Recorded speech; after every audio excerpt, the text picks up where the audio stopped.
دیکھیں جب پہلے انبیاء آئے تو کوئی نبی ایک زمانے کے لیے، کوئی نبی ایک مکان کے لیے، اور ایسا بھی تھا کہ وقت ایک ہے، زمانہ ایک ہے، اسی زمانے کے اندر مختلف انبیاء کو بھیجا۔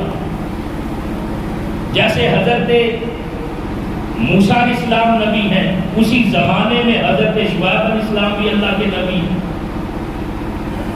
حضرت اسماعیل علیہ السلام نبی ہیں تو حضرت اسحاق علیہ السلام بھی نبی ہیں، زمانہ ایک ہے۔ حضرت یعقوب علیہ السلام نبی ہیں تو بیٹے حضرت یوسف علیہ السلام بھی نبی، زمانہ ایک ہے۔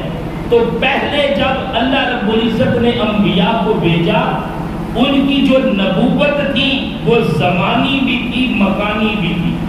یعنی زمانہ یہ ہے، کسی کا مکان، بستی، ملک، علاقہ جدا ہے۔ پہلے انبیاء کی نبوت زمانی بھی تھی، مکانی بھی تھی۔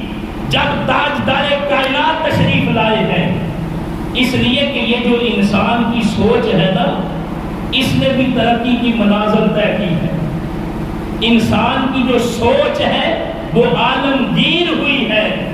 تو جب اللہ رب العزت نے اپنے محبوب کو بھیجا ہے کہ جب انسانی سوچ عالمگیر ہو رہی ہے، انسانی سوچ عالمگیریت کی حدود کو چھو رہی ہے، تو اب جو نبوت ہے اس کو بھی عالمگیر کر دیا جائے۔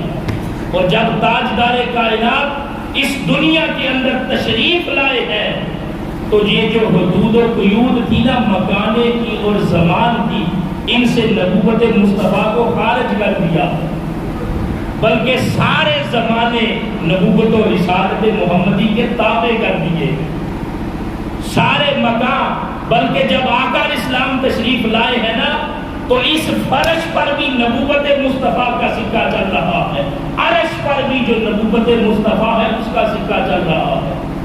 اس لیے کہ اپنے محبوب کی نبوت و رسالت کو بھی اللہ رب العزت نے عالمگیر کر دیا ہے۔ اور پھر دوستان محترم، یہ جو وقت ہے نا، زمانہ، یہ بھی ختم ہوگا، وقت بھی ختم ہوگا، وقت کی عطائیاں، وقت کی پہنائیاں، یہ سب کچھ ختم ہوگا۔ ایک زمانہ مصطفیٰ ہے جو کبھی ختم نہیں ہوگا، ایک مصطفیٰ کا وقت ہے جو کبھی ختم نہیں ہوگا، یہاں تک کہ جو وہ وقت ختم ہوگا، محشر برپا ہوگا۔ اللہ کی عزت کی قسم، جو محشر اور قیامت ہے وہ بھی زمانہ مصطفیٰ میں آئے گی۔ اس لیے کہ اپنے محبوب کو اللہ رب العزت نے خاتم النبیین بنا کر اس دنیا کے اندر مبعوث فرمایا۔ اور یہ ہر مسلمان کا عقیدہ، یہ ہر مسلمان کا ایمان ہے، بلکہ ہمارے عقائد کی جان ہے جو عقیدہ ختم نبوت ہے۔ اور اس پر پہرا دینا امت مسلمہ کے ہر فرد کی ذمہ داری بنتی ہے کہ یہ جو ہماری اولاد ہے نا، یہ جو ہمارے بچے ہیں، جو ہمارا مستقبل ہے، ان بچوں کے ذہنوں میں بھی یہ بات ڈالی جائے کہ جو اللہ کے محبوب تاجدار کائنات ہیں وہ اللہ کے آخری نبی اور پیغمبر ہیں۔ پہلے انبیاء کو جب نبی مانتے تھے، صرف نبی مانتے تھے۔ حضور علیہ السلام کو صرف نبی نہیں بلکہ نبی اور رسول بھی ماننا ہے اور آخری نبی بھی ماننا، یہ ایمان ہے۔ اور جو عقیدہ ختم نبوت ہے یہ ہمارے ایمان اور عقیدے کی روح ہے۔ اللہ رب العزت کی بارگاہ میں یہی دعا ہے کہ اللہ تعالی ہم سب کو عقیدہ ختم نبوت کا جب تک یہ سانسوں کی مالا قائم ہے پہرا دینے کی توفیق عطا فرمائے۔